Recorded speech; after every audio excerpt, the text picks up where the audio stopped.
adwuma na ba no koranim na me de asem no me samo fanta kwasa to sole na mon ka champion fo say se o boss a wo mes organizer na fanta kwasa to di so me this year mamon confirm no aya big girl any regional chairman any okaku na push say girl na me this year mo ya niye na fanta kwasa tinye ba bi say de emo bia keke o man pagin to no boase won hwem man for cv on hwem katam na me o sabata say odi this year no wafa nemra na omra ma DC yi no e fanta kwa south na some mas organizer na fanta kwa so fia bompedi de on sem fata na yi obi se obi ko obi certificate wo we certificate mu yi ko SS kra wantwa na ba be DC e wo fanta kwa south ba sia obi a chechira ma medu ba bia du massive fire team enni fisha du mienu woni be ma momoro se bia sebe mpadu se wo muade bia se o mema secret panyi na de no ba be no honum me de metufo me ntusha brede bia me kan makane sa de a kire wo ba na se buso mpo na mo de DC ni masa wo mes organizer na ene na ne mo de DC na cha ayi makokreku oba wi sa betre ho ba yi jane ma basa sa de no be no ho right abusa for peske sabia kama se obomodi kopion mo be ho pom den na watime e de amount ne nyina ene se yade ya ama me ne wasenso efiri yade enti yenko peske na yenko enkwankwaji apomden na enema so entime enkonkan kama eso entime enfa amount na ufiri wono mo a peske efiri wopa na che se eye exodus moringa ne gadron capsules eso ewa dama so ase unya bi no ma bebo wapa mo apomden eso etime SP esita na ne twato eye kivo gari meseno ko na ko pebi na enema so etiri ko yema apomden unya apomden bia no anya duampa so bia duampa no bepia bo ma so steni ma watimi atrasa asiso na ekomo ya na gari showcase ni bi back to gari showcase nya bi na bomode bo bone saa na enema so etimi aye kama Kwame Apia Dobe Apia aye executive secretary adema advocacy for medical malpractice victims ene awai meneno ena atnase hwani mo sa opanya ne din ade Evans kwafo ya dodo na fa ni EKK eswa de kan ho na edi enkomo ene nwumre ene afiada medical ga chose ne ebedi nkomo no ade afa ya fiafiem na ma bia ekoso we fie ma wunya se beti ehu kwampe beti afa so na etimi atete no brepemu no yanya lawyer Moses Storm wani a ya ne bedi nkomo ewo dwumadi ne so on LGBTQ+ na yataso de fuo no ba panyi babo de nyame adomo panyi yesi ache papa msho msho pa adwuma moy nyame adomo kaka ibi so ebefa baumis bia befa for the first time and then they become no me see any yesia but yesia was set to there and then they become na feeling it saying it's a good feeling ejaka krawo and I can honeso I can honeso it's true anya ne say nkoyi sa anya ne say nkoyi say atitide setie no so hye ne kuram but say o person nyane nam na wo wi a je say odija atunachi asa ne nam na yedan apie sa na ya ne nipa bia kwakoye so wan kan ja office oyo okay baby ana ne oye no so na ensem fata it's true because even Ghana ebi ne omo adi kan ne yanya manyo sem bebrebe but omo adi kan aka ensem wa no mo se no kana na ne ebubo omo abat omu eso be panyin be kita dibrebi o abamu a wo se wo declare asset but yaso nipa ni bi na up to date omo declare asset man ne kra nipa e fa double level papa yi wa kasa sama ene wa be kasa omo a ya from say ministers no omo declare omo na so declare asset ansana omo take office wo and na mitie former panyin bi a ono so e ba say yen kasa fenti asane ma na wa ya de pa ono say the kind of asset entimi take 2 hours I just me I be kata sem e bia no mu ni asset ni bi enti ave enti no mu ni bi dia o ma ba ba mu no nia o mbenya no ye be ye se de ni be di akire ara se oba ba mu nya na se no wansa na onyaye oba sa panyinti no o mo se ne so cause ye se abai de botachi no ana kwa na ka so na bubugu ho no e je bugu ho the conflict of interest as you make chairman okay women's organizer me kai bre bi o meeting bi amenya audio no bitie oba ne timi sole kire mpanifo say ma ya me kire ma homaso wa me kire wa homaso e wo meeting na say na me so muade say the pe ne beto dom anim so me mensin kachi panyi ma panyi ni ho a on na wo mensi wo ono so na bambo gina tukwa wo mensin nyina on na da no na obi o ya homaso wo so me mensin kachi panyi a say na na mensin mu na na ya homasolation I am homosolation never cause right now yes I can't hold second ma mini can miss out say nipa sitting mo no say asem tu obi a asem to a e so tire mu kire obi ana me dream say so tire mu kire obi if you say eduma bi a na onim de wasem na ato no apem it is a want me anya moa want me anya obi adwene amfa nka de wonim ne ho a na wo de hye wo ho saa ebedu mabi na bedi wunya if you say ebehwe wa ma ebedu time abai wa dwen say wo ka ho asema kire obi no na ebi aye too late na ho sunsuan so no akwakọ ye bibia asebe obi wo mmo bi anko de bebo akra na saa mme no apa ho na akwakọ ye say nipa so bebre nso nya no okwa wa asema kire obi na bibia so anu otro usuro fi say unnim de ekina wo kwa kogina akoma wadapa adedi ba medwin say wa asem na to no na abegwe options na we say asem say bitimi susu wo kire obi ana na say otimi susu wo de ne hwan any right person na obetuma susu wo because obo no ma okwa kan wasema kire na oni mu obi wa bebo obetie no do akwa kogina bontin ama wo hakoso paw eti medwin say wo na asem na to no depending on asem no say dey sitie ne bobia na be kire say ubedi wo nkomo ana say wundi nkomo nkofo we wansem bia omo de asho betimi so beko omamenem and you don't need this because of experience and maybe a chemo koka bi no nim de ho asiye eti on kabium eti ni nyina gina asem kra ebesie ene wu nipa na akasa adwene a wode nam wiase and apart from that relationship a keep with other people and e be kire say undi nkomo na obenya moa anase wunya moa right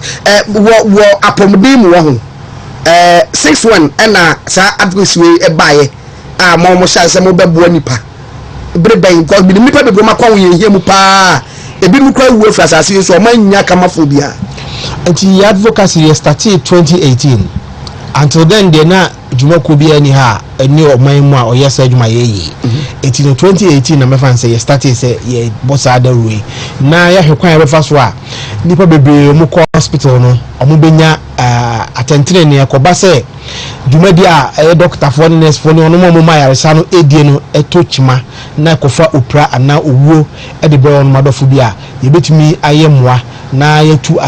anamo apa atentene ne da masa nipa hodue ye dwen say eguso yesa no enye nipa na mo pra no nko na ye hwe de be ma ya call for reforms if you say healthcare no the system has been set up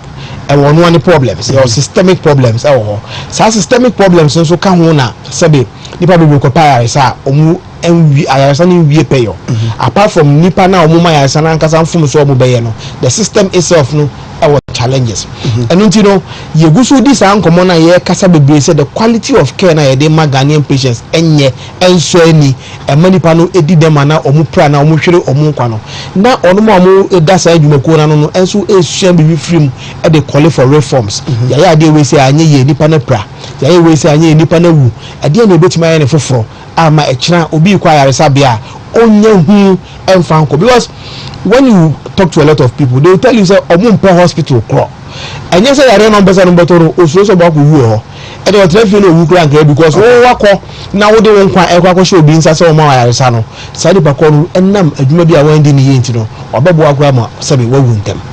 etino e basa na se sabe nipa na free mu a ana se free mu mpa wabusua na ato mu ni adwendwene na adwene mu no odwene say obi aye adwuma bi a wanye ni ye na akofan sunsun so oboni aba but onye doctor ni onye nurse ni sa nimdie na nipa na ode mana yaresa no wono onibi so how do you go and stand before that person na waka jisa wona wa prame ete ko du sa na wo hia nipa mo nimdie e wo sa nkomo no ho wo hia nipa o mo wonti ase e wo sa nkomo a wo so betie wasem na o ma hwe mo hunu say asem a wo ka no e wo ngina so the fact that odwin say BBS no nkyere say hospital no e liable ebetuma abase bibia si ampa na mum na enye adwuma omudi no ene ko fa asansem ne ba eni connection bia ebia abra na mum wadwene mu no odwene se doctor ni ana nurse ni no ena waye mfomso eno na nche na mfomso de esi de bia nipa bebre na sabe ye ka se omadi dem bebre na omapra ene ya ka se ya abobe 4 obi akọ hospital be 2 pm obi ahwe no oto no ma so obewu awu obemuna hwe awamuna hwe obi akọ ama yakọ aduru anya na aduro de ama no obi akọ ama nipa da all check ni BP no kra wan check ni yes e wo soro se e wo fom ensem bebre na ekoso yetwa obi na wrongly fi se obi anya na dwuma yi or report foforo na koy yakọ obi de different instances and I hwe ayaresa bia no so I was egu ahodo bebre ye omo mo hwe sin ho we mo hwe ni we mo ye surgery we mo gi awo all those departments no ye wo emra anase enhyehyeye ayaya to won ma I was say in the phone of Mama Sayas and Omufolo na Omode Edmano. Emprepi no, and I'm no more binti, and they mean to mean training in Obiane, Najuni house here, Nadia. No more binti no, Sashi Shena, and Jemu Ada in a disse, Sashi away and Shay away now this wa, or the Ginny Pankwa, a woman of your peono, the Panubri in this Sashi so. And doctor for medical healthcare professionals, and your doctor for Quansam. Obia wako share the one in there as a professional or ma provide healthcare bia obitima yam from so I do ba wonu say mpanifo baby on bubia na ana ewuleti tu ye nkomo ayetedi de bia no yese nia okonsuo ene bayina it definitely no senior broni ye pen we ye pen so the use the 2% for so beti abeda wi na da paper no wadwuma mu no for so betimi aba enti ade tin for so ba ye ne kete ye say for so ayem de say you broke Kufana say you shock it say taking responsibility to the sense bia e ka bia wo bia offer yo enti me no ya adwene enfomso ebetima ban fi say nipa bonom enfomso a ebekwakofa opra aba nipa kro na say why ahwe han your friend say there has been a reckless disregard for human life.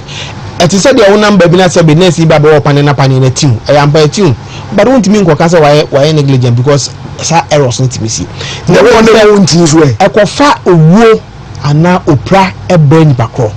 na ye hwehwemu na ehwehwemu no kire say nipa na mfa kwan paso na me ameti obi anti me chem say my do free say me am my license say me doctor what I say no mom de wakwa ko share ade anya nimde no say asem nya anya say otiwa na obo sire maka de do ehwehwemu na be kire say enfumso we de eyon pardonable eni kwan say enka esie enti say wokọ court kra ho na your friends say among for do masam ekodan court na court ni tie asem na obu asem na edu me dia omo bibi omo friends omo per expect testimony de akire nya ni say yanko frɛ doctor fofra owo sa dibia na owo ni bi na ma me gina ka say wo na wo ye adwuma we anka ba ni say akire say nhyehyɛ na ya go no nipa na o ye adwuma no wa di so and when this no and akɔfa susuanso bɔne aba odi so a enkasa susuanso bɔne nemba enti enye sesebe enam se nipa na enti we emfunso aro be kukuru so de ko baabi nemom emfunso betimi atoa so akɔkodu baabi a ebe fa nipa ne nkwa ana be pa nipa na manadi dem ana se bakɔfa asudie bia be nipa na ebedu me meche for the rest of your life no e wo se wo struggle now physically de bo bra na ultimate transfer say ukona wo pra e wo se e plan nti onu mundro bi na ma wo transi e plan nti e bi o se na wo tweme ni bi akọ hospital bi kwa na woni sa financial burden eti compensation ne de enye punishment say obi ko hospital na okupra na ye hwemu ne ka say ye money compensation it's not a punishment to the healthcare provider. It is only going to serve as a deterrent for other people to know say oh say anya adwuma yi a ensunsuan so a wo nie na mo manya say ye kwa punish obi. The aim of medical negligence compensation and say ye punish obi. All right. So for ye din komo e de afa medical malpractice victims bi a wakwa ya sabia okopam apomde no bibia si e makokofa semfofo asan e de abrew e me no china mabe ye weni kese pa e de amaw mame ni kan misa wei tiawa fa de se bia makọ hospital me e na bia doctor bia ye made edi enfie say ansana mentimi take any action about it. Okay. Eti Ghana mramu no your bibia first statute of limitation. In terms of negligence, yes, it's a woko na odwen so bia negligent wadwuma bia odi ho a or from Adana Assembly Basino ekopim the 3rd year. And within that period no the one person mo hwa ne say akonya ewo ma wo no one that also you did not sleep on your right. If you say opportunity say bibi twa na obetu one na mona went mi na wa ya hwe han na what na on ma after 3 years no o de court ni say statute bad but a non dan chain no there were exceptions or ebi on ma na sebe wako hospital okwa na omu hwe no ma hwe wi ama wapra wako akudi dem ana bibi asi ana mpo wa hwere odofu bi one that wutu ana manko ka kire hospital ni say ena mayeme ana say ena mayeme dofu bi madwire mu de medwire say emfumso ena moye na kofa san sunsun na ba fi say emramu no e wo say court nko an na otimi pronounce liability wona ato dem na aka say Dr. Bia Pra no agro na odi won't be nka say Dr. Bia Pra because measure be na odi ko susu we pra eti court na betie wo wasem obeti hospital na sem na wa we evidence na wana can say emfumso esiampa it within 3 years na there or that right to take up that matter na ko basa utimi establish say utu anamo e ma ko hospital no hospital no kasa say mbesi asem no magia tum ye be ma sika ye be say you need to demonstrate to the court say you did not sleep on your right utimi nya enough evidence there okona akosra court no ebetime tiu so okay emramu no nka 3 years na pa ho ne mo wasem a wo kan de ye be ma kwan ma be kan wasem ama ye tie enti enya chinchina say okwa no obi abababo ato agu 3 years na twam wo na wo de asem no ko die court say won tie no nka bi ma no utimi establish say asem ni si utu ho na mo in fact ugu so kura etu ho na mo na emom wo no sa na mo tu enkom kosi hwe o hwe the hospital for ne ye na omunye o madwene say de mo ne wo ka no ombedi so sa ne de okwa timi demonstrate kire court na court ni betimi aya na adwene say obama akwan ebi won so kura na ebia na asem na esi no amount dem die bia na sa empempem within sa 3 year period no wontimi ntu sa na mo no enko court wontimi demonstrate na wo evidence to support her court nso betio ebiom wontimi ko na akwa kire court ni say ensem ni see no what one am bia but baby e ko no wo hu say bibia ni wa oye e enu nti na wo de wasem e ba be dan court ni say wontie na umaw atentene ne again on say upra hospital honma e me ko ni na the nature of prada we prana esesa the evidence the weight of evidence na kwa ko gina so da kan ma kire court ni say ada me ko e say na ye me e bia upra hospital A o de akọ B o de akọ C o de akọ D ebedu sa period ni nyina na baba no na ade no the course ade no wa breaking no eti hono so ma ho asem kan ye so there should be a cap within which ye be yes adwuma nti 3 years within 3 years no na o kwa you have to do under special circumstances to convince the court ya kaka se fund before se bia in the course no bia na nipa bia odisi bia okwaya sabia o take that matter on bia no wo free e fundi for court de ni mo there be any senko bia ho kan funu wan sam court den ti ati sa ne say all say ye ka medical malpractice wan sam a ebre bia no just asem no asia wie amansunsuan so na ba enti sunsuan so na bi ne owo na wo kan wasem no nipa na owu nso okọ enti wakọ nti no nipa na oye mfom so ma ne wu ne ma ne mfa ne wu ndi ana se hospital ko na omudi se adwuma no ma ndi ne na just because nipa na wu nti ne yenja ara da bi enti ahwehwemu na be kire se once na be so se ko bobi ko duna no de ona nsi so o was suspicious bi se bibi se na likely se anko so ye na nipa no ewu ye enti wo kwa ko bo nkuro nkrobo no mu no e wo so wunya evidence enti evidence no e be by free protocols na ye fa so di djuma no enti ehwehwemu ni nyina ehwehwemu na be kire se adwuma ji bi amoye no moye ni yanka nipa no owu enam say enti ni nyina started from nipa na ba hospital complaints be no de ba hospital honum o de ba no e de na moye fa ho mo ji ni history no mo bisa questions bi ana e bi ada bi ana an na nyoma bi on ma e critical as doctor na say nipa ko na o hwe no obebisa wa busa enam say wa busa on into from scratch treatment no dey morning na say na wetin if you say wa hwe the other side e be hwe the other side enka treatment no dey morning nka enye de dey ma na ekoba say na nya wo yare no adu na awiye no ukoko free mu etini nyina ya investigations anu nti na ye say edu sa ma ne dey asebe doctor ni na be frɛ na mana be dey dance ye nkofa obi fufuro bi amfi ba bi ma fi say wo sa ni pa no uni sa nim de ni bi enti ye beto to ni pa ko na no ama na kyerɛ kwan afa so a ye di sa adwuma na ebe ye na afi de ye hunu say went fa akwan papa so na odi adwuma nti enye efunu edi for ba bi fufuro but sa asem we mu de efunu de bi akwan bebre wa fa so de ye hwehwemu ama ni ko wie say obi endi ni dwuma ye right so for many apanye Kwame Bobe Apia wono anaye executive secretary at the advocacy for medical malpractice victims and yene ne edi enkomo enanimre ewo dwumadi afrese talk Ghana so many kan ga cho se ne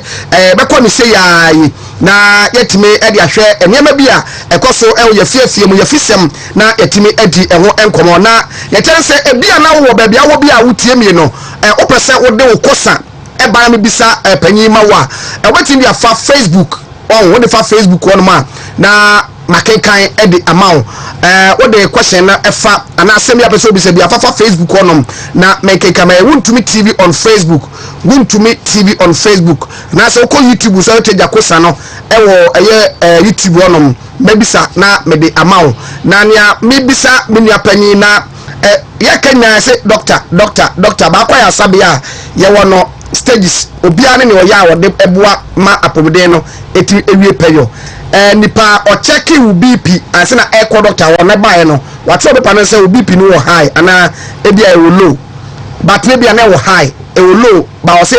not low bia na wo high akwa low pressure dro M1 akofa yusu so bi dia ba wo se e de so bo ne bo doctor nana enti so bo ne bo no hu empropi hospital no na ye de kono so even call individual the evidence of an individual so say wo ni pakọ na wo ye adwuma hospital honum no say ma ba hospital wo say me so say me ko hospital say me home family a make say me ko companoche and me be hospital bi di a kire wo ba it is our hospital na me ni wo contract enye doctor na ote ho no ana nurse ni no ana say obi fufuro bia eti anchiase ni nyane say hospital no was said die bi say obe making sure say onum a wa form so mma me ye adwuma nyina ombe fa kwan a hyehyɛ to so ma enti o man ti mi anhwe se saa de na ekoso na de bakọ no ekoye mfumso na mfumso no ko fa so boni ba hospital na obi kan akọ no so ebi wo no ma obetimi di nipa na oye adwuma no aka ho ba de bi wo so a obeka asem ni ya be wi hospital no hu ne mfumso a na onumom akwakọ ma administrative sanctions amna sempo asem no kakraka yetimi frɛ sɛ doctor ni kwara asɛ nurse ni bakọ na oye adwuma no ye revoking the license if we say ye jare man tra ho ani pe boku mu no bedoso eti ye ngine license kakra no nko sua de yie no nsambra so it normally is a hospital not the individual person and I say practitioner no na obusa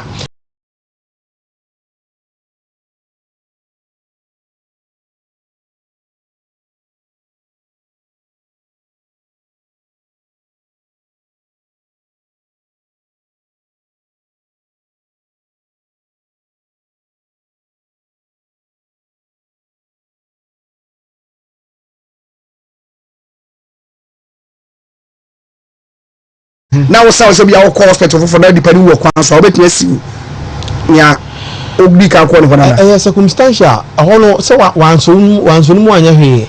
o kan se hwa ye ma no kwan be na ofa so o kan se hwa ye ma enti na me kan che o say ni nyina ye the training that we give to the staff because in every institution the gate na no na gatekeeper the information crash MD because when they to be and sometimes people would want to rely on those people because okay so okay one waka so both say on say yeah culture no the way people see things is a bit different from advanced jurisdictions no obeko animo on crowd needs to be no be no man ko no kan asem but hano obi atimi ko obi le mu no kwakoye adwuma any kwan say oye and you know we it starts from baby akwakoje the records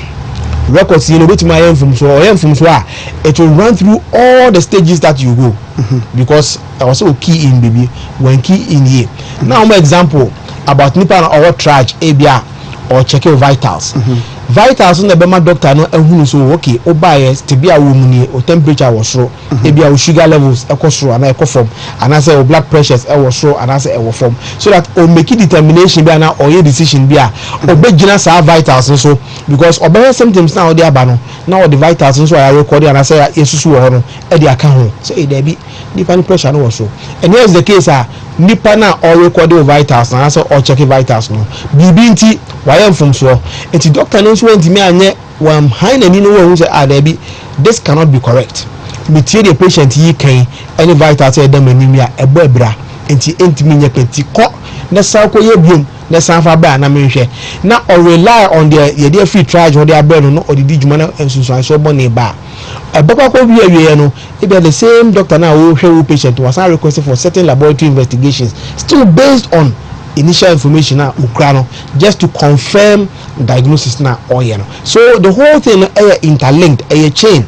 stage bia ewo enfonso etimi ba and stage bia enfonso etimi ba no so wonsunsuan so a the patient no ebi onum a ebetuma kum ebetuma mo wadi dem, and that's why I'm saying say collectively no is the responsibility of the hospital and not the individual people, but then we are able to single them out if you say omuna omo professionals aye training omu so mama ayarisa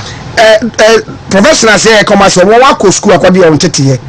sabia no de ewo ho ye posting disenia ye di teacher for ko school akwa kira de ye kwa me na sabia no be fa say da bi ni pass say o ba ide da bi ni nim de no ni kwa say fa no ha da bi oba be fa o ha bi di abre so obi ama me kan je on so ni panin hwe ya once or qualified wako school bi okura bo okura and it is only on the ground and abun se nipa na oye adwuma ya nso ani, and how will you know? It will come from the feedback the patients will bring you. At your hospitals now, so much your complaints box business yo. But the patients in the hospital, a real client grano, young trouble function, a boy to cry the better or any complaints because hospital and find you free or more can come out to baby. What I say, most of the hospitals our quality assurance departments are and can service air customer and kuya young patients there kwa comparison. You bet me a call near complaining now or my fan my vishemu, not every day a touch man or my two and a mono mercy. But you know, Obakono, you bet my so as see a forming committee so we investigate it, you might not even have the report of the committee. And you know, it is true, but it is very difficult for any head of any institution to sit out in the office. No one can say the doctor radio or nurse way. And then you know, so one say, only so be a edmana or you know. And the bed then the amount who say we na juma so any and answer and so any name who can say so any who na ko una be in diana. So there are problems, there are teething problems. Our system no ma I was see new mechanisms are ye de be yi e be afrim because omo nkasa ni momo omo omunya no omunim obako e bia obi o ma ya se bi wono mo so obusu ni na o ya na ko because we de me fa nko no ha dentia onim se nkoye but onim se nkoye no anya no so na woka se yenyi na di eti what we have to do is say yeah patients na your hospital and that's why we are there. We need to empower the people to speak up. If we say a woman or patients no into your corner yen bibi na on tias ye kwa ontimi mbusa question asem si na okwa ko boni nkura enkubo na obono ensisisu fi say time na ye mana ya sa no nyoma ehia so busa no wan busa eju busa no question because me de minimo ada no wan busa so let me so busa o mu nyima no enti obo say awie na nkwan ko siye na adiopra ana owo bi ba nipa ni nkuro na obeba ma wagyan so akoboa na pe atentene ndi amano no okay can see enia enye then it becomes difficult. It's important no one careful hospital no buy dia enye ama patient ne pra and say wo hwere ne nkwa and so one careful awie no be fa ne hodi was say a situation say ye betwe ma asem aba ansana ya tuana mo ho na say mo kwan bia mo fa so a mo educate o manfo se be o manfo na na say titu ne asapia mpanifo no obo nkwan fa so mbe o madwuma yi enko fa obi fema. Oh, your that platform opportunities how your trainings for institutions, any other healthcare providers. And now when we come on radio like you say it's an advocacy and conform some of the things they need to know. I will say sometimes you can't blame the healthcare professionals entirely because systems now mudi adman and kasanso ensa enye. It one about adman opa. Nyemo de baba adman kra bi ni ho. Oba be do a patient da ho e oxygen asa. Onyo na healthcare manager obi adwuma wo so oye no nipa kwa no so wa ndi na dwuma yie ebu okwa asa bisika oba kwa esa adwuma no oni bi and you realize apart from issues to do with healthcare professionals the system itself is engrossed with so many problems and nipa no pepper so be kwa na oya enye yie. It is not always the case healthcare providers and epekwa kwa esa amfum so no meme dwuma die mu ene kakra mahu no majority of the times you cast a medical malpractice and medical negligence in some about attitude now it is everything to do with the attitude of the healthcare providers. Send him the end of what was you now about we are not the drug cracker home or the mean few cracker home or the Sikape cracker home, Tiscana or Penequentino, actually, and also the patient, or them actually we are moving for Abamo or Coginadia. So there are a lot of problems, and I am sure, say, most of the times, no, and healthcare administrators, no woman. Do you speak against be a doctor penny, be a medical doctor or I sabi bi but no one of the papa bi or baby oba no ama referral she am ha then things no more what it is answer me. Oh, you see, a lot of things happen in the healthcare industry. So many things go on, so many things. But yeah, as a patient advocacy group, your main focus is and how does it impact the quality of care they give to the patient? Because when patient care quality they compromise that is when issues of medical malpractice and negligence because one quality now demand for a certain reason and says obi more a hospital na yes on surgery na also okay me discussion mutum e won chen but this can we are or penten fi say or person or internal sorry do musu ko obi aba be chiro say obviously from scratch you realize say the quality will be compromised because deeper on the BB air shane so no matter there are a lot of factors are impact on the care that they give. What country will be about hospital or private? It could be say private or well equipped than the government facility and kaboni be anywhere so you say baby are all corner bit my idea but conflict of interest. So what about in a public institution now? So me actually baby what are you trying to drive at? Is it because you want to gain financially at the expense of the facility? Because one metra about to anchor one patient but we don't want when you have opportunity say but for me the here can say number one, patient then your quality care, the patient can afford the care that is given to the patient. Say what you know baby there's a well equipped never patient I won't say enuntino or on wabra miss beyond ma or the benya enkwa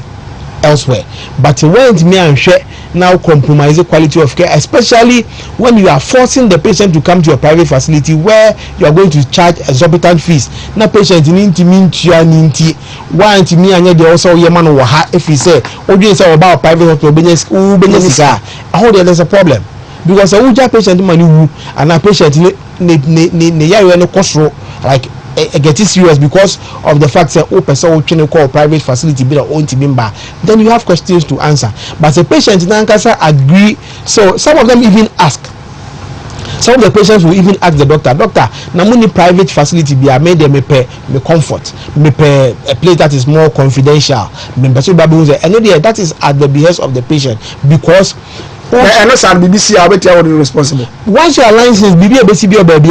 you'll be held responsible, especially when you are working in the scope of your employment. So me be sure or kwai baby say me sorry free am go show you kwai me say doctor I dey say na am na o kan say man dey on one asem. When the person is working in the scope of the employment, now one fa pepper you anya adwuma na BBC there, it doesn't matter where you went to. If the place is licensed as a place that healthcare can be provided and if the professional is also certified to provide the care, there's every cause for worry because the person can really take you on. Then mom say me nam kwan baby me kwako share na me say my fa telephone ma ring you doctor say your money there boni be say you're on the peril of your own. One kasa no assume is high risk nti say asem ne ba ye ba so directly ya be che wan kasa fi say won ni sa kwan ne say oh yes sir say because ni paro condition or present am on the telephone o here assessment now in your professional estimation and am say o dream say so ni pass met nti no o ma ne mba ma wo examine no na kwa come na duo bi okonu ma duo say na enye akofa sunsun so boni aba eno de wo ni sa di panasem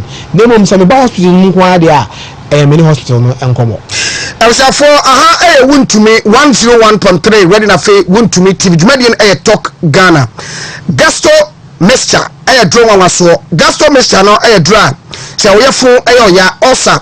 na achewa bomade ko pebi na to na typhoid fever draw no ebesan aboa ma wonipadua na se bia diarrhea na aba wo a betimi abomode de to ase de fi wonom menso plus no so ma afichikwa draw oba ko fichi awte yawo na say ko fichira ya maye bubu tot na akope menso plus mixture na one mema one process so how aba won so no One abano Prostar Plus ni bi na Prostar Plus me chane so member dry bo ama prostate ni so no etimi enya ahode mapa yenko Misty Heba mrom Kumase afa Repass Ventures so Kashi Drug Lane and a Unique Heba so Takwa Bogo so and a Ekus Pharmacy so Shama number 0248 778899 0248 778899 Kivo 4-in-1 Gary soaking mix and now bet wanya bianom kama pa na se unya Kivo 4-in-1 Gary mix ya benya nkatie benya sugar benya nido ana Gary nagasaka wonte 4 ana ewom na anya ni nsuo me se okwa o de top water ba kukura o je no sop won ma na wa de atokap disposable ni bi otigumu a na wo de wasase no me hwa nyafe na oba beti ebeti twani ma so kope Kivo Gary mix ni bi na also one FDA for age edi atom Exodus moringa and dandelion capsules ewumu 180 capsules na otwa a chance na sa enti enagre make afo da ma se kope bi ena ma immune system support na emo nipadua na hoden se bia nipadua benya hoden papa etimi agina so yade bia be nipadua no so a na akọ edi atia menye ko wu ankra yade bia ko wu a na ba bekra mesrawo kope Exodus moringa ne dandelion capsules ni bi na also etimi anono fe doctor it was 0544447033 0544447033 0537456665 yabejoso Peske ewo Kumase Bantamaji runabout Medilab omo echi wope enowo yade bia fen yade ai wodi fen yade efi na otisu kosi wuna ase fakọ Peske why adwuma bre wote nkasa wo stretch na atewa baba na ko na yafa to massage bed ne so ne massage kama na apomdimra na sebe ni padua no so no why adwuma bre ediko na ko massage ho bi be ma ya mre e wompam o mpaso gudie ni nyefe o so agasa kra no oba ne saka wana yo mesrew Peske e na abeko na yatimi aboa oboa ne de na ketekete mampo la asa no manum no kope Peske fo akira kwan na omo no man laje ne ma ho sebe ya beti aboa na oba ne ba wo nchen a obesi mu apiafo eti Peske e na medi no wadanse enso etimi area Kumase G runabout Medilab omo da na ti ope e na womo ewo mede kwa me brobe apia e na so ewo ha omo nipaku a omaka omabemu a wono ekasa edefa womo akwaja yarehwe e wapomde asoye na ohaobi ede aba pomde na okope no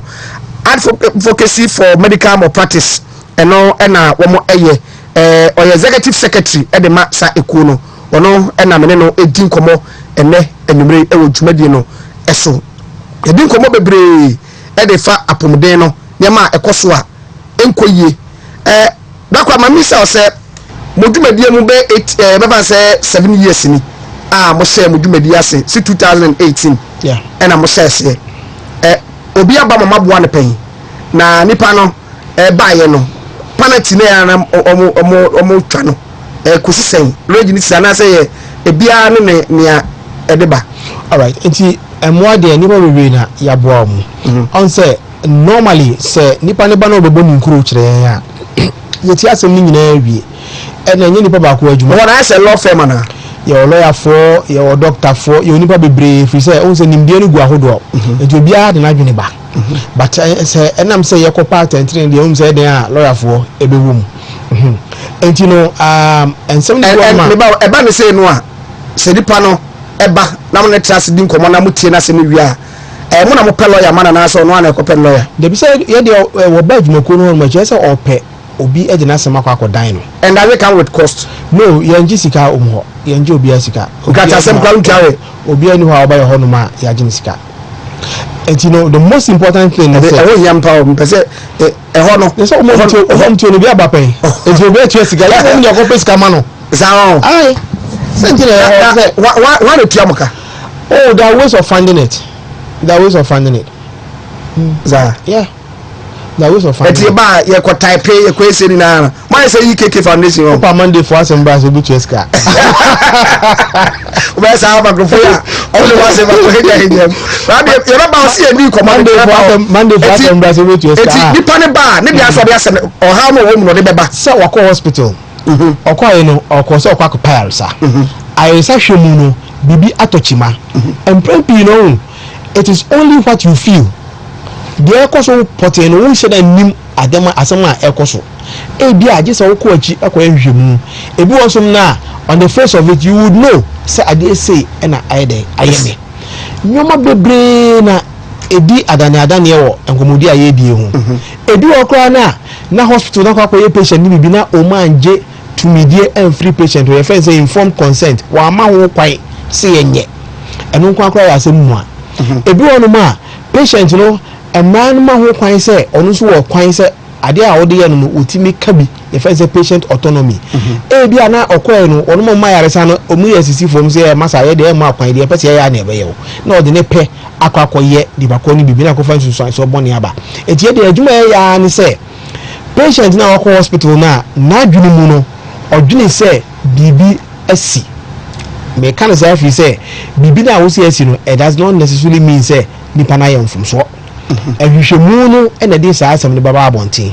enti ono baba boni nko kire yan a yebeti asem no tra afi say ono no oye lay person onye doctor ni onye lawyer ni onye nurse onye wi yeti asem ni wi a na teams na make us mo adwene mu na mo so nim de no say adwuma asema related to a bia dentistry a eba ko bisa dentist panyi say offer adwuma say asem say na nipa so masika ekwan be na ye fa so a ewo say ye ade e de na sa oprai bae e de na mani ba ti e ba hwemu ni nyina wie ye wie a na ya chwo krata akoma hospital no akoka chwo say nipa so masi we say adase oba mo nchen say oba ba jaaresa oba ye say ni say na mo ye anu ye ban e na mo fa e ka fa ho ebu okran so a ye betima ka che patient no nkonkoje report e wo hospital won fa ma ni ehunu ade potency e fi say bi kwa ye patient kan oboa ndukuru na adwene na ye ne san so enti sa eti asem ni nyina wi a na da mo sa nim de no omuso ben sa hwemu ni nyina wi asem we de asem bia ni mo ntontwe ba bia mpo enye yi demom de won nyina so no based on the class mo beka ebia evidence be available ebia investigations ye kan investigations na investigations on nipa na nkasa ho ebu okwa so kokotwa scan na even confirm we koye sa omumo nim de ni nyina ho omo ye ni nyina wi ka bom wi a na ye tro hospital na otu bi baka so ye hu sam from so asi ye ye anye ni ye ye pese ye pata nipa no ti mo mra na entrance na ye nkasa enti no sa ni bakọ na wo ye sa adwuma na ma ka bi dem pe de bia tension kokom eti ye sa kokom e ma sa ya na omo a mo de asemba no so omo ne mo e ya adwen se ye de ye som sa di bakọ no enti asem na o de aba be dan ye no asem bia ye anamo de betu bia o se ma ne ti ase se na ye anamo ye tu amawuni na ye je onu so ne like the consent odwen se onu ye nya adwen betu maka che se wade amo ya mami me na mo bo amene mo mempeni se de ntia ya ye bam e wo settlement mu ne se ya nkomu bia de bia mbesisi patient no na de ha adwen se unya kopra hospital na ko ka che hospital na hospital se o yate ye be pataw enam se oni nim de o hu nti no unim se prana we prana e be cover for the rest of your life ana se e betimi akona na emu mechina e betimi asa resafese ana se prana kura we prana e ko na nim na ka wo be bo nti so wo ko na onim nim de bia hospital ne wa no pay 10,000 video crown sem wo so pesika kom de oji ya na de ko udi skari we ade che na yare na mane ho so na fe de wasan kwa mo bobiom oko hospital was na say wo ba ne no wo kai ne mo skanti ni bibia ye biom afi sa time na wo be say wo ko twe ho manso no afi na akoka kire court ne say hospital no compensation mo de maw no it was inadequate and so enkomo foforo sa manso no kra no nobody will be interested so kwa kodi HF say what say enkomo na wie it becomes difficult no mom say ekodu say sebe won mo say e pa say na na sabe na jatum say o mind bonte no kwa emre so there be settlement nso nche say why boni okọ say kwa kosiesie asema on the settlement table no there obi a neutral ya pesa asum bieba. So we are looking for peace. So the mere fact that the moment of the committee say the fact that Obesettle is not an admission of guilt and just say or guilt in tina or settle. No so born out the born no. Why not you say or person or tremor stage or na asumbieba. Now na o de asma baba dan no. Wasumujo no so asumujo no fi say osuro say wa anye sa obekwa abonten akokasa akoko se adwuma ni din. Adwuma no di mfie bebre aye no. O de be 2 minutes back ko gina radio so na social media kra abono so boa ma be wi ase na enugwase na yeden ababa it is odwen say o settle ene ya asumbiye be ba ene obeye na mem settlement na ye ka say so wona wo pra na wo di dem na se be wo hwere wo dofo bi no Only in the area with their course no more. You wouldn't know what is too little or too much until you go GBA. OGBA we now GBA so no the man to sign credit as waje. It will become a full and final settlement. What sign? I think I was on sign our JB. It will do sana na and in the phone so bum aba begina we chiabo chi dom se debi. Sikana mo de mani pa we some di siesie asem no. We pra na we pra hospital e mo fun so bi tita ko fa bae. Na mum samaji atu se mo pese ye siesie a enya afi ne babo mo so bo. De mo de manu no entimi mboa de tibiana owum no enti mo fa bi nka ho anase munye se anase settlement no komo bebre ne koso ye wo grounds a ye so a ye de be settlement enti edu a na lawyer for no asum na doctor for so de munim di aba abeka se da bi omomamu adebi was bi on ma procedure na abokwa kwada correct information no maye no next kind of de ma no entimi ntua ho ka but also wapata wo bi de asem bia na obem tu sa kwa koye de enti eno no ho na mom ye kona hospital ka se onji ntum ono onya mfumso bia ojitum se patient ne wa he no waba ne ho na mom the patient ni claim no onye na nya adwene enti oni ensiesie bia de ma no de a na yeso adwene mu ye adwene se wo nyina so e wo mramu se betime tu ana mo apart entene depending on some idea nim na then we go ahead and then we will get the lawyers to work on such cases. What mean a compensation based on a pay? Oh, in terms of value there it varies because court no kwase court no tia some no weight of evidence na dey bana and obejina so na other amount compensation. Mo limit amount me limit dey be any mo betime nya $200,000 per mo betime nya $50,000 mo betime $100,000 we say make say $5 above that. Oh, adey oh sir. But you see, the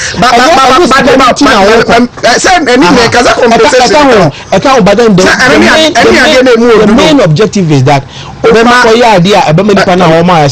because all hospital now we the boss who say wakwa year adwuma wa nyani am obi epra ana obi ewu na ye ko ball car between such na wo year adwuma na obuka say eh adanu asem nti ma ye nhwe yie and apart from say adanu asem nti mo nhwe yie no nipa na wakwa ko pra no masa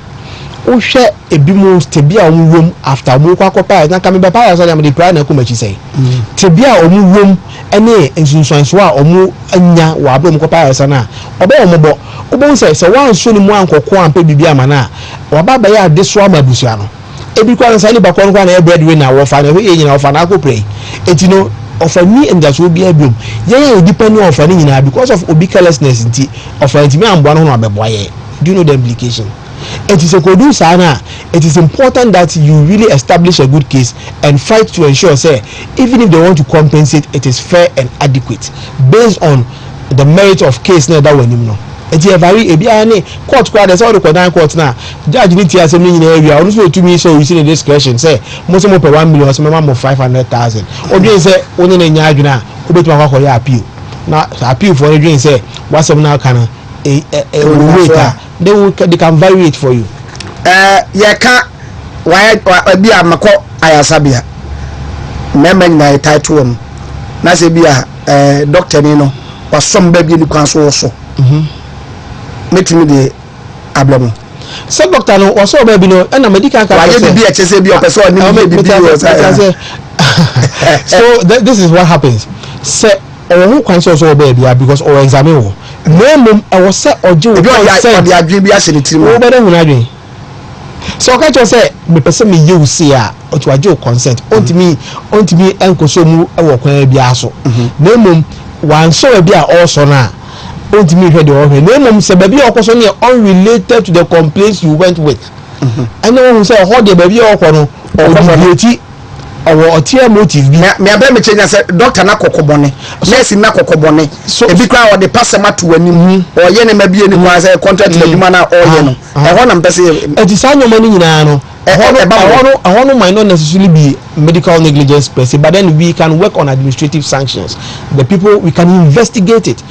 Even say to me so patients you try to doctor for so ne omo yes omo hwa ayarsan empepi e bi ntimi twa ntro to mu so asem no ketewa bi no abeka wa ba exaggerate aka kana se na fe da wu obenwe mbe we na so patient ni o kan yin ase oboa enti the make kan yan say medical malpractice sem any ayarehwe ho sem ensem ne ba e abotra sem enya sem abetumi atana dem abo osire makaka de opebia ana betu America akwako gina babisa wo kwa kasa firi se na wonim wanya hwehwemu na wanti asem na se ya obako ani mo san bo wachi firi se unya nyina so bia na otu America sa wo kwa Saman hospital a enam se wonim de si onom no ono ba no de si ni ba ya abo se na wonim atwa all firi se wantu ana mo papa etino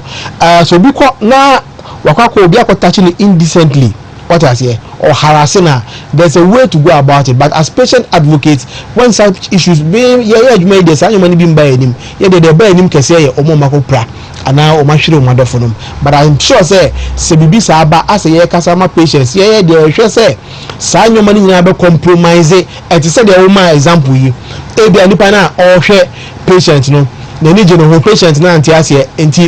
okwa clinic bioma na ne boafu enam se ne boafu ni tin kwa no onhwe patient ni efi se o kan se patient no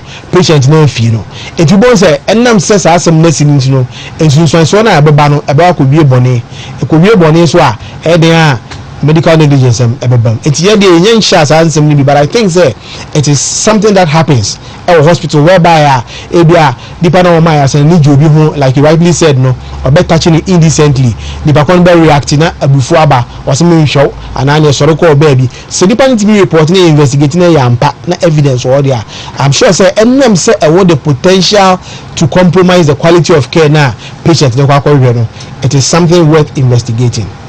Right, abusafo ye din komo efa medical malpractice victims wo mo amakwa ya sabiama biasi na ne siye no akofo owene ede aba doctor ni na oye faze bia oye operation na operation mo no ebia lead to ebia nipa no e kan nan anabia aliti bia bahre ne nipadua na kwa ne baabi saa semu we no eba kwa mada mo fa so amohwe na mo kana well ebi won ma enye bibi na lead to say betwa ne nan ne ntwa nipa ne nyankwa e o se twa nan ma wotena se na mom adekwa na ema ekoja san empikoja san pempeso no ebia na obi foforo kwa na kwa yes anfom so na ansa na ebedidi akwa akodu stage a ebetwa nan eti sa surgeon na wo twa nan de atwa ben so ntwa free say ye ntwa untimi ntena se ensa medi kan say ye ka medical legal issues one sama de bia awie na start free because awie na angowie boni asem bia ni ho eti awie na be kwa so enye mebi atwam no say okọ ha no o ma nye sei ni na mom say yakoba say o mo example abase yakotwa bi na yi say na ne ni fa na wo si atwa na ye twra akọ no ya hwe ne kotwa abunkum dia ho de asem ho na mom the fact say atwa na no nche say dipa no twa na ye mfom so ebia bibi na didi adimoti sa bibi kro na ye kana no ne de ko hwe no eti en sa asem ne beto animu a ye wo ngia so bi ye wo bibi a ye hwehwe bibi a hwehwe se edin ana wan na ye sa mfom so no edin na wo sen ko ye awanye na wo patient ni so awoto na ye kan ho asem no edin na wo so ye ya ni kwan se o ye enti ye kan no enya amommo ya sa ni kwan na ebom so bo se asem ko wie e wo quarter papoto ka sam yo bibi a friend say contributory negligence de kan ya ni say wo patient na wo hospital no en she say doctor for ndimo ina wandi so ejiwa na wabo a ho am akodu sa pempen so na wo na akoba se o si twa nan no eti e bia me de emfa to ho okọ doctor ne kan say ade we say wanya ebedu me bi twa nan wo de class wa brand wo nye na ade atana na kwa twa nan se sa time no fum so bi ba ya de be ni say so bona o say de doctor say nke 100 a ye beti mu 50 area amount na ya di 50 ama doctor fi say won so contribute to injury na wa suffer no and I say wo na wo no and na responsibilities be na wo as a patient and when this no and no and akofa saba if you say you can healthcare ngomo aye de nyina no enye nkofo bi omti baby no ba so ragu baby so mo ye bio the patient in this particular conversation is the most important person because the patient no ni onu ma doctor home verse one say nurse na hospital ko see the there yes see hospital because of the patient na and them say healthcare a shared responsibility no who patient so who chefa say me tie ka say my hospital doctor me maduna me say me no maduna na bibia me a doctor na ye dey onye hwe mesma contribute to mistake situation na makwa ko me fi say man ne dia wo say me so me ye enti ye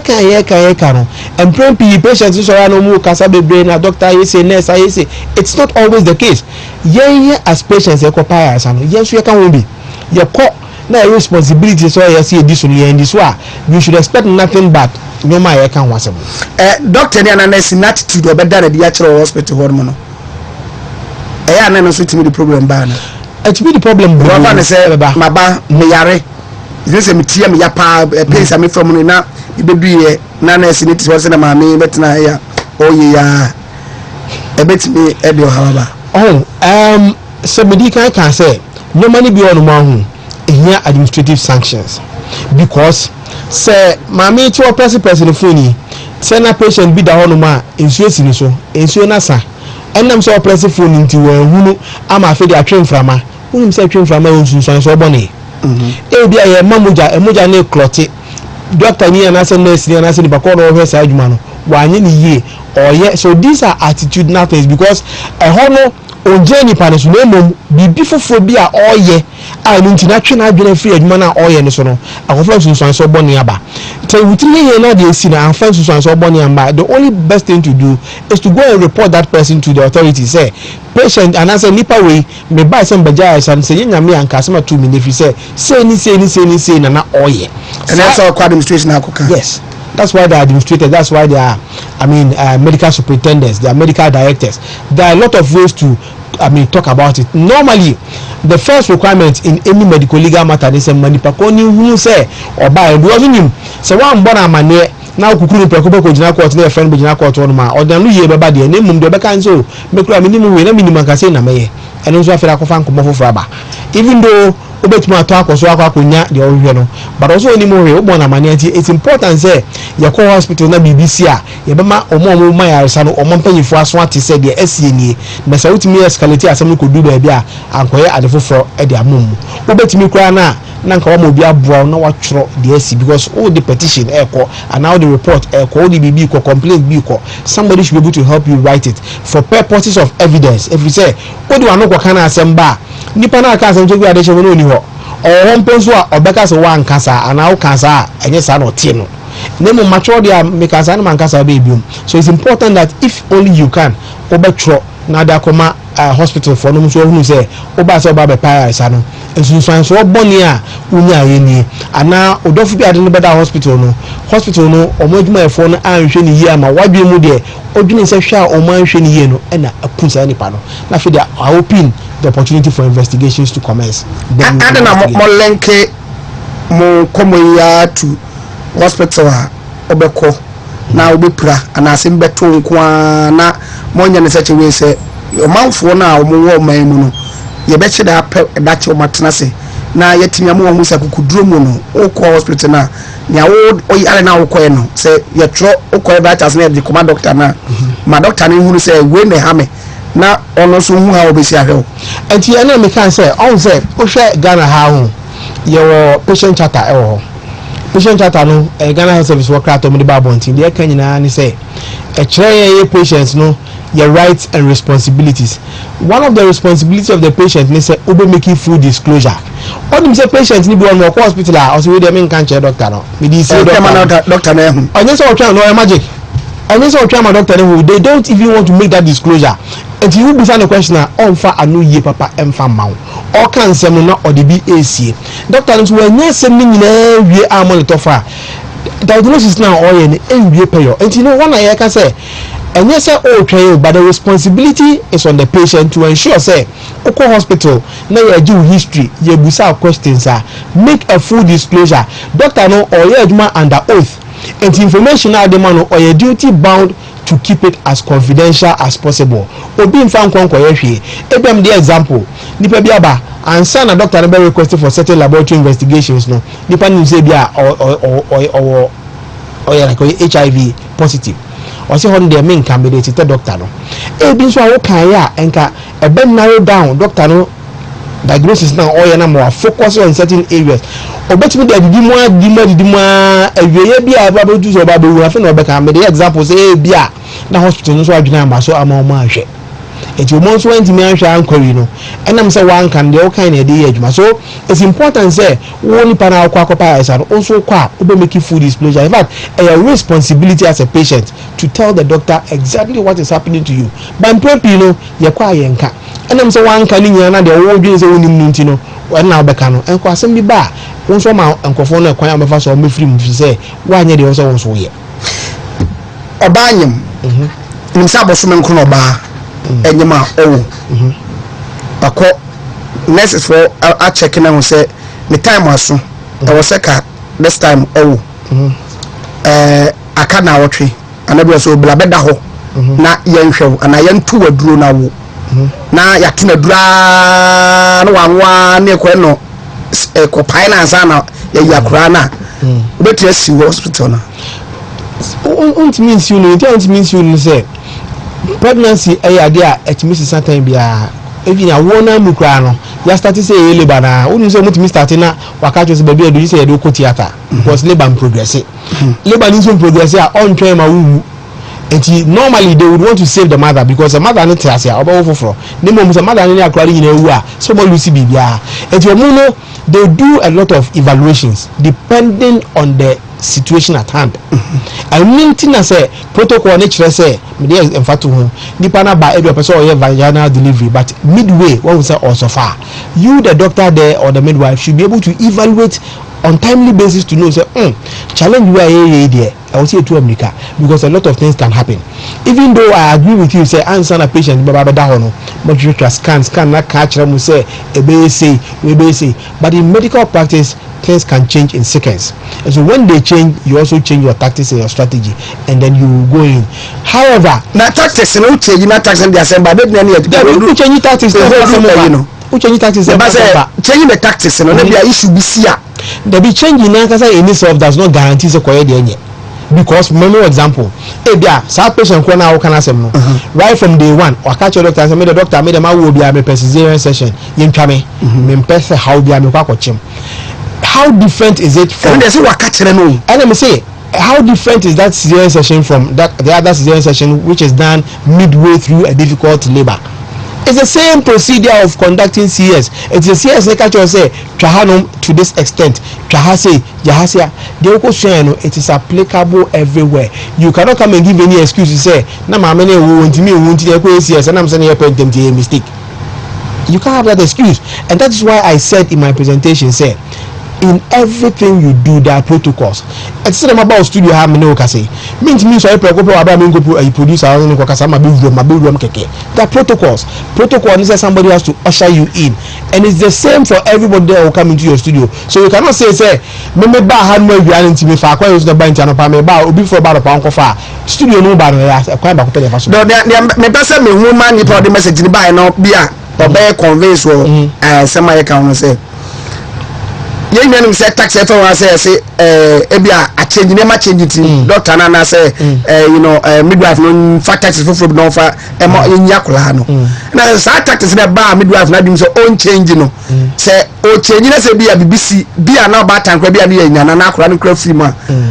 and nobody hold do more responsible because so much change taxes into the buy there be only taxes change to BBC o adiko na one fa pepper your near hwe anye ne kofa problem yes say dey ntia and I make sure say so for example let me give you an example in an emergency situation can you say obi akonya a road traffic accident am rushing into the hospital or by the person is bleeding all over and the protocol no chere say ye A B C D E you go and do something else and say or by no you say something you say it can hold and the mention and say changing the way of doing things is in response to the situation at hand. Ohwe nipa na oda wanim no ana wote wanim no the tibia ene babia ogina ene be kire de wo so we even though wakako sua de na enim se protocol ni no enye se untimi it cannot be a defense to you to say nipa na ewo no awon hwan ye de untimi nti ye koye ni CS enam say yesesa ya adwene wo ho no enu nti no praye there be ekwa e fa so ade CS na saa mre no mu no one fa saa kwan so anfa anya adwuma but you cannot say America because there are ways of stabilizing. It is a bibimponia obedi can stabilize the patient no ansana otu anamo akwakoye enti enam say won nipa cross for example sa patient ne will be about antenatal clinics or one ma unim history unim say there's a possibility say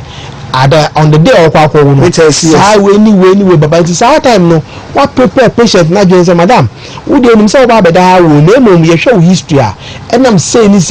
there could be a possibility say we might encounter certain challenges it is enya sa challenges na you betimi akum akwakwo yes then you seek the person's consent at at all. It is a bibi ko sikra na wa ma wo kwan say medam pan so wo na bibi sina nko yi a muntimi fa me nko hospital because at the time na sorry mo fa me nko theater na mo nko dey also mo yeme at the time na wo na kan no the person might not be in the right frame of mind to even give you consent. And consent is one vital thing in healthcare provision. Wa ma wo kwan na wo kotwitwa no eno so asem foforo enti wo na wo ye professional me nye professional was adwuma no me ntimi nko won kan hwe na mom per the professional training no the person should be able to evaluate and make a reasonable prediction say there's a high likelihood of this happening. So if it happens, what do we do? So then you have let's stay even on this one. Now dipano okwakwo jina one you don't have any blood on standby. It will jina one na moja two no. Moja two na na mso ni moja nti went me and transfuse na wako into shock na wawu. Wa die out of postpartum hemorrhage. And doctor no blame no. Why won't I blame you? Because the protocol is that at least in the minimum you should have 2 pints of blood on standby. O dey went me and jina nko so na moja two no and it's how to make culture say in every endeavor you should look at the other side and say so there's a possibility of this happening, so let me prepare myself. Your failure to prepare yourself to meet that unforeseen circumstance, that's where the negligence comes in. So it's not a matter of you changing what you were doing. No, it's not a matter of changing that, it's a matter of you not doing things diligently even though you change. Exactly right. Maybe a big theater I may have an operation. Doctor Mao from concern from what sign I just say what you say bia the koye on say and amount by in the course no a bit say be bit me twa wonsa na so don sa shase na obewie na ampa twa wonsa o bit me hold. All right, and the consent form no MPO hospitals be they administer the consent forms wrongly. Obu on kra na patient in that stretcher so are willing to theater no na omo di america di check obi san say anti obetim ana so obesan omo ni bra na so me sign betim no. That's not what is done now. You will be a friend informed consent, so it's like you're saying I know the catch your patient you know say number one procedure na kwa koye no it doesn't really matter how minor the procedure is. Even say bibi circumcision kwa na kwa koye e wo say o man ni pakọ no o ma ho kwan se fa saka no. So your friend informed consent. And no, I better catch you about the risk associated with the procedure. It is a me okay risk na woman ni acha me misua. Me say doctor, me da sinya me shao. So wa adwene say ka akwaje me kwa me nya biom. Me ko fie. And one no ontimi nya hwe. The only thing that the doctor can say is okay. Me de me say we na yema. So wo ma me ho kwan de na so wo yi wo ho afiri mu a wan ka cho crack say ya ka cho de ya wo na so wo nya biom. Na fa ba ni fanto. Now the fact say was any consent so just say ukoma ko de opebia because the opebia no you hwehwem na any relation to the SNA and it's another problem. So consent na that one absolute. It's not a guarantee for you to go in and do whatever you like. You are still bound by ensuring say oh yeah the right way. It is only the consent is only to seek the permission of the patient. It does not guarantee say go and hurt the patient. So my example your case being waduma obabia okọ hospital okwa no omsum kwa yi fibroids ewo ni mu ye kwa yi ni CS ye ka ze kwa yi CS ni bi no doctor na oye no so oh mabie su de ma minyi fibroids no preko oye no nya complication when me manage complication na o se oyi ni pakọ no awode na efi ho no because I know na betima agene nkwa na wo beka se o sign a consent say kokoye cesarean session no and ampa and a cesarean session no o say alternative procedures be about app no enu ntino walk ahead to go and then walk yi na wo de consent na yesa na kire mouse akwa no enti wo patient na also manage ase din kwa akwa ma patient no what are the benefits also patient no me bawo doctor no one can just where you wo de oh said you feel say you are with them in the example let's say oh a young person you start having symptoms so you go into early menopausal stage ubenya heat flashes, unya menstrual cycle ni biom, nyoma bebre ebe and that will cause. But in any case, they are even duty bound say when me and Joe consent na during the procedure no we are the CBR no also bo amane. It imprint medical malpractice it do maybe it turns into a criminal issue because yes, because nipa no your friend say or reckless disregard for human life. Yeah, there anya na adwene say go dokun but wokun, so it's manslaughter. That is criminal. That's a manslaughter, a criminal offense. And you know, a murder reduced manslaughter. Circumstances in the betche. So circumstances in which say intention and was not the intention to kill the person, but were ended up killing the person. So in everything you say, as circumstantial, Mimetia is a big friend so come medical legal. But I said Dr. Betia could jail through that too. The same Kofoko. I want to say Dr. Biako jail. I go for to make jail. It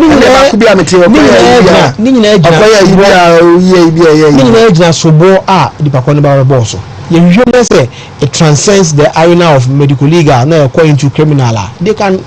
cause your arrest. So yes, so it's a serious matter. Because any pankwa na can want some wayo. It's I don't know you know.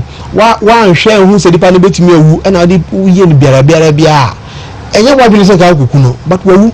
and you wouldn't quite manslaughter say ultimate ingredients of manslaughter and quadia and yet I want to be age man. I'm not for Yakudruba money. Oh, and baby, a coffee. Where can I send Yakudu? It's all to do about man who knows and so that's why we are doing these kinds of advocacies. Just to encourage the people to speak up because traditionally no one say and can you say my and baby your course was not because you are not share home. You tell your share number one. Olimsa okokane enkosi because you are called the slow doctor for any nurse for you slow mother it is a complete ya kwako mu asem na adwene ne say otiato nso agogo akumase south hospital nkwa no betimi akọ enam say onim say patient charter bi obi e kire say you are not bound to go to one hospital now to become a for no osuro it was doctor for mo hide ani o ma ati nkan ho asem eno ye baako number 2 onim say ebi kwa na okodu ba bi na sika sem bi omtu ontimi nyesika ne bi mfamtua number 3 odwene sa okoka ho asem no ye be doctor ni na say nurse ni kredi ama najuma abono en nyoma bebe ena ye fere say omo ya emani pa no enya kokoduro emfa enka o masem enti say wantimi anka na je say wo de asibia no obefa ho ade atransa say be din be ko owu ma na owu obenya nkwa atransa na wo de atoaso na obeboka ade aso no ho ayare na oguso a osan ho enti akokoduro de anyone who the role na yebo just to encourage the patients say mo ko hospital na BBC a munya kokodura mu de mo nka ho ase mo report it say hwe na eni nyina so papa bia at least ya wana mo ebetu ho say so say nyina so wom na wo di dem na uhia emwade a na yetu sa na mo no like I said dey nyina ne fiber ni say ebetimi do stage bia you better calling for reforms, and before you can call for reform there should be something at stake that you are working on, and that is what we are trying to do to know so okay here come medical legal issues, medical malpractice, which sector of healthcare provision is CBB. On say baby on money band primo watch and baby for we should be able to work towards building statistics and then getting figures to back our case. So it's argument we nyoma the one conforming the complaints neighbor na train adwene ko say and some ACC ewo ha etimo mani ko na mo ye counseling ankasa emani pa ewo sa kwan so ansana je per se counseling as in counseling dey ye counseling no so bi na sem bedan na ye hwe na asem no psychologically a bit more affecting the panel, then we refer them to clinical psychologists to talk to them and advise them because we say obu onuma and can you say be obi mfum so bi oya and can abrabo ense sign okona adwuma obone life papa bi and papa bi obi akwako plan we did them a benya stigma on what you move for the rest of your life. It is such people needs to be counseled, but yeah, we are not trained counselors. It ain't being counselor be name home and some ba na ye tie the pakon na the disposition na ye nipa no the orientation we are able to make a referral to well-trained, qualified counselors to counsel them and to get them out of that situation. And sana wetimikro enya kukudo say or pursue nasem any idea ayeno. Compensations yeah, more percentage woman. Oh, sometimes to pay for legal fees, but it depends on what is at stake. Some of the times, no, it is such that you just have to let go, depending on what is there to look at. And it is more circumstantial. Circumstances, no, know how to go about it. You don't really need to do so much. You can just by a stroke of open B and answer a call B, you're able to find something for the person involved. And so it depends on what is at stake. Eboa is not even about money. It's about just moving your car to go and sit down and talk to somebody and bring a smile on the face of that person, because some of them are such that they can be corrected. It is man. So mujitu say hospital work usika self akoma patient no, and from so na no obeka to say you be say I correct here na afi the patient the free ebia afi edi anim no you man about hospital for free and usika say me no, but at least you have been able to make a move to save somebody's life and to make somebody happy. So that is our focus. Right. I say Stefan say hospital na me bakoy me ba me ka me ba because me ho ye example na koye opra ye ko se ne pio na nse ye obetimi agina saare so siw hospital no at that moment na say so hospital na man say dey say na ma ye ntino. All right, and if you opinion the question is pure opinion na ehun so so ne say ebia yamba nipa ne say ebia yamba pure opinion but anya hwe. And the answer now because akodnyasa obetu sa na mono, you should be able to prove say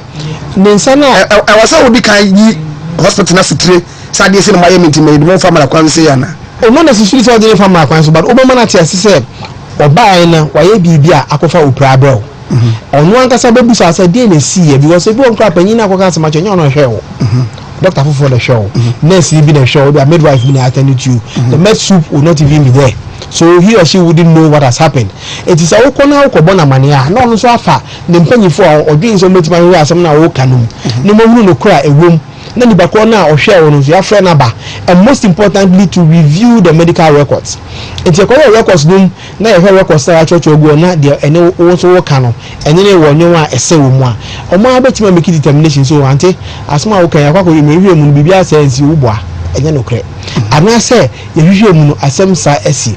The decision to go to court or not lies on the patient, especially when the patient feels say or substantial or circumstantial evidence or the court obenya so e dey aka na say because court them on no the name of the game is evidence. Uni evidence bia asema wo ka bia no o kan kwa uni nyina so bia nyina so eti evidence ni bi ne say me so obu mensem e yampa ye kwa ne kwatwa x-ray no mensem abu da be na mensem bu x-ray no chese me 25th of January na me x-ray no me ene asatene no ese mensem abu me so say match me ba obu mensem me ba na mensem abu ana investigations be na mo ye answer na mo start ya me complaints na me de ba ne dey am choice my man can say mensem abu na obu so ye me word me na mensem abu ya then I have a case because at the time na me buy no complaints na me de buy na mensem abu no we have to investigate say the pakrono condition of the court na a potential selling some bebu ana. So for example, remember a case of a situation where somebody goes for a physiotherapy, okay? Na ye go to physiotherapy na beti anzi kekra na na bubu aye fragments ye buyi bia na ni pakrono na bubu yare ba wan kan make it disclosure no enti na so wan make disclosure no so enti bia osteoporosis bi no de nam dada ono nam kra wo hu ne ho ano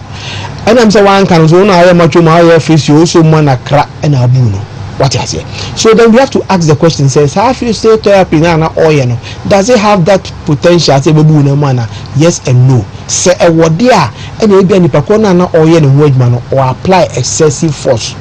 because obi so for bit makwa only osteoporosis na bebu because of something that would have happened along the line. Enti ni na anya I one jacket bi no share nsem ni nyina circumstances nipa menu bi no masam yepe we boko doctor we ho manafe boko nurse we ho assembly the same different assembly in the same line but there will still be a lot of variations. Enti ansem no any enkro na nipa ne bebo na be kire anamutuo ene hwehwemu a obeye. Enti medical malpractice asem no it is very difficult to talk about. Untimi ntra dem say metie na obi arenge na waka asem ma say doctor na anye nie nurse mintimi nyesa minister to me no until say exactly and investigations don't say unya to free say hospital no say unya na how spare no it will also ban no so the nsem ni bi isi they also make disclosures now on van mouth medical reports na wo pa be chora fa to kan hu hwe so there are challenges. The system itself has problems. It is how many na kabuma it only helps when the patient is able to give an accurate narrative. And instead, I can say, okay, hospital and go down now, unless of course a situation is such that you cannot really appreciate your own environment. And they won't be name them say, oh, you're stable. Now opportunity to look at every step of the way what is done to you, so that when you are giving an account, when something goes bad, you can give an accurate account based on which Dr. Tredru, at the amount, I call hospital a Tredru medication or the amount, patroning or the amount I call a very pharmacy in Akoji, Okoji, and what I say a drone in way. Doctor, I tried drone, the pharmacy no names any drone, one mona a bebo. I could not call problem, obey doctor, obey pharmacist. Problem in say, problem in say, I don't know, and she said, I don't want to find one this. And I said, they are overdose. Exactly, I'm coming there. And I said, doctor, pharmacist, no. Or dispense or serving medication, either so amount in different dosages or different quantities.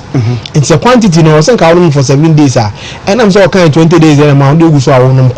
only na akwa problem bit say bia organ damage bia bro and also some other side effects. So those ones no you would want to, so that's a pharmaceutical malpractice. Doctor they were trying to if you investigate and you find out say per doctor no diagnosis they don't know the man was the correct medication, the dosage that he wrote was the correct dosage, then the partner all serve you no or serving medication no one serve you in the right quantities and dosages, and that's a quality in terms of the fact that the drug might have been expired. If you want to do no shelf, we're losing a shelf life. Into I say, or the man now coordinates with so bad. It's a problem to do with the pharmacist and not the doctor. Because the pharmacist is now hospital. So that's what I'm saying. It's a problem. The bar you don't go to the individual, you go to the hospital because hospital now no contract. And the hospital the staff now or in the scope of his or her employment no or no. It's our pharmacist call now. What can I say no? Assume is made example keke or yeah more confidential pharmacy now ko share no baby eton more about to ever bontefu or the infant say bontefu bibi hospital e come na gas say come na be example e bia no be akweli bi o ma ala say na sem na aba na etia na e what is soon one obi akontina be example e to dem fa bontefu hospital ko pharmacist to akwa fa dura ma na waje ho no sa time no gina dem ho no ma oduma obetimi na mu be share no kejetia no catch you say adam about we can say now say do only tutu we say no me nsaka ho a e ho e only pharmacist na sem it's not in the scope of his employment we shall be before. So whatever advice or the member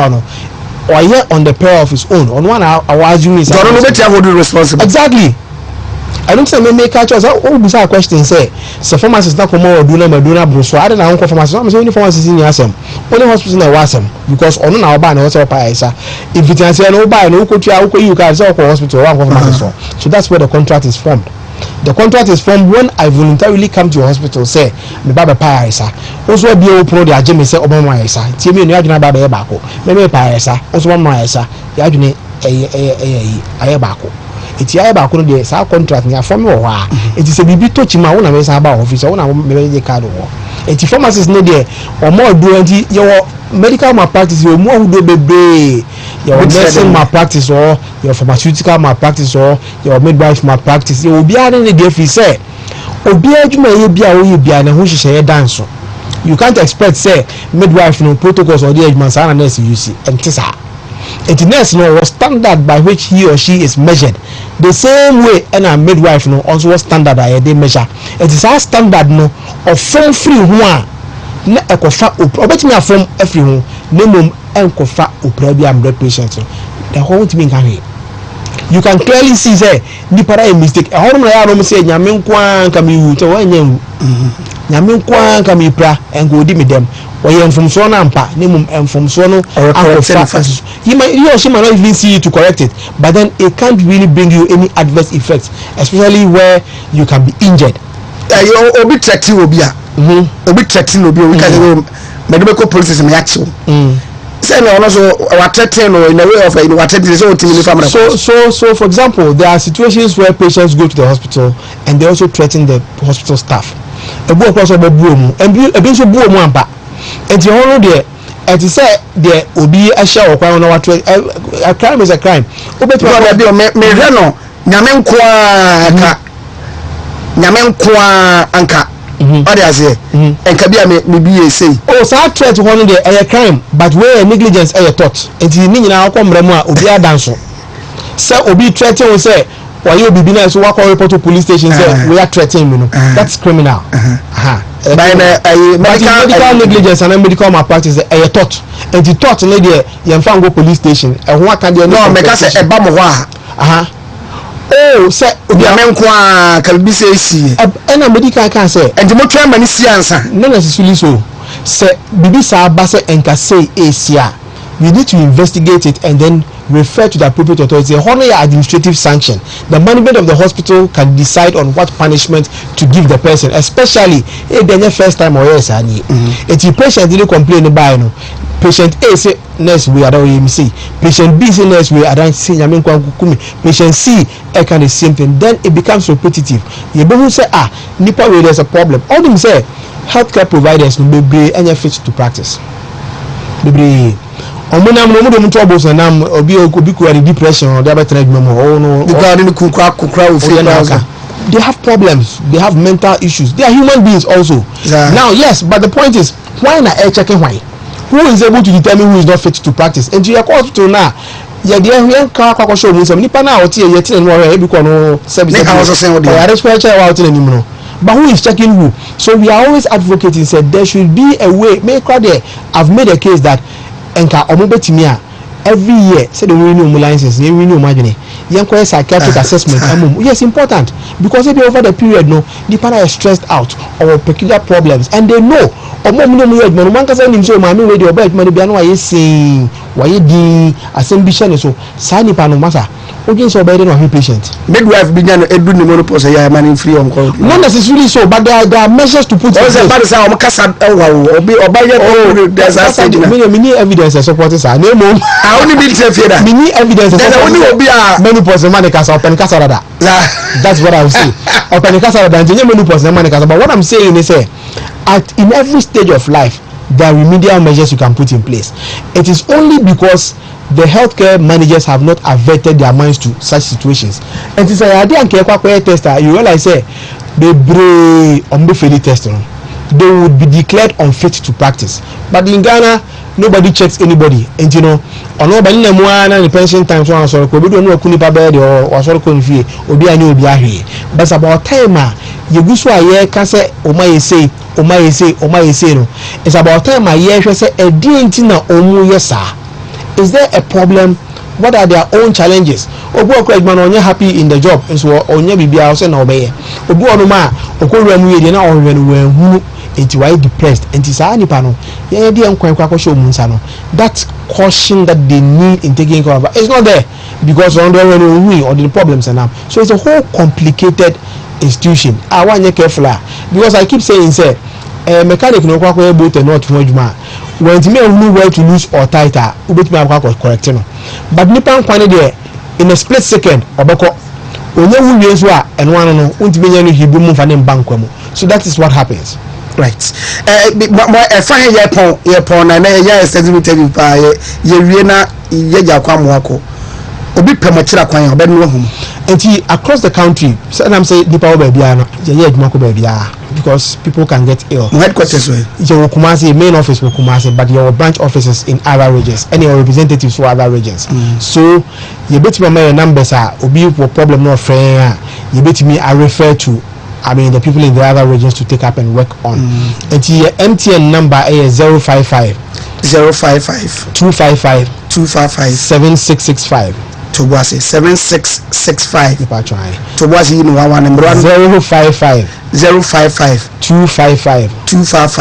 7665. Yes, and I tell you also number 0500 21 32 yes 0500 21 32 it is our number we there obi friend across the county but be a problem will be ano ye tie na sem na ye hwe na owunjina so na ye tu anamo na ye bone be ya ye betu sa anamo na ya boasa ni pakono ye fire be bota ye nyina ni say medical malpractice in fact untimi eliminate nemu be brase kakra na ni panso anka se be nyi obi mfum so bi anko be wu no onyankwa na nabusuafo so any NG. Advocacy for medical malpractice victims executive secretary Kwame Brobe Apia or signboard back no dey ate oh signboard back when dey ate da I be come was jam wa ko dey na di jai well the make catch tiefo ni ahwefo nyane say baby a edu no say I am going to say, oh, yeah, you are 2 years was a cotin doctor for any nurse for any. I mean, that's not our focus. You per se a boy the Ghanaian patient, not the quality of healthcare now. You could change class area, you been ya. You're not in Accra at least to a higher extent, no. You're Sabeka, the area. Now, if you are best any pen crime, say your hospital now, you're quack or paris. I am quite any asem. So, BBC na enter ya. And my yes, and Yamina de mine and Yamina G and no. We should up to one amount of fair and you tear some near bit me a boa. You buy your baby a bebo. Yeah, free doing yan say you go so a year can you walk around now or no more musha upon the Jumadis, whom in their cost of form. Yen I was a cover free from the bus row. A bus room we are almost assume at the Wujuma, the Nipa or say a sopiano. Or more action aso me metia me ntimi kwatwe bia so na emom panyin na oda o ma no se me metimi kwa catch say nipa so mesia ye we enam the patient ne be catch me dia oban hwemu se de be ya ye beji ye ho nkwa fi say de be me na manka e kire de be ye ye be wie no na bra wa bre nyina akwakoye kwa obi akwakoye mfumso ama wadi dem ama adwuma studio akwa ntimi sia biom na akoye asemfo eti ye beka a kire nipa awodo mo hwe nyina se obi ani wa akwaka wasema ye obi babo they should speak up against medical malpractice, and we're also ready to listen to their stories and help them. Scanning. Oh, some Monday for case, Neba. Mature, Monday for case, Neba. When I say, Brother, Yamisapa, and therefore, Yadia say, na Yadana say, Obaye, na Onia, Ebi, and Korea, say, Nipa Behunia, that's the term, Bayana, Etiabwami, Apomedenso, Etini, every pay your son say, ye can say, the Bianobia, ye mama. Ni atunu wono oni kamafo entueti afre na epedofo ahwe no tu anamo na odi aboa sebe ya ibia betimi akokama oze de jagafo bites that is say adom obai na be chere man to frank ne yimanu mo akire hono mo de na se friday ede enye yimu mi atie no be ta kum no or watch Ejao. Yeah, Friday. Yes, I don't. I'm going to go on this day. So host program. It's even Taco to the Yadi and the tour manager. What you say? On toys, Odi. There be some host program. Taco to the son of sorrow. It's also men on the TNT. We are men on the airport. Then I'm a minimum. Only make call. I say, yeah, man, yes, sir. I mean, too. You know, baby, I'm for quiet, and then Friday. This year, I am too full. But the material, Oko pharmacy, I could pay bito. Aye, in Mammy, too. Yo, Marina, it's here for neighbor who phone in Akwaba. I feel moody, me.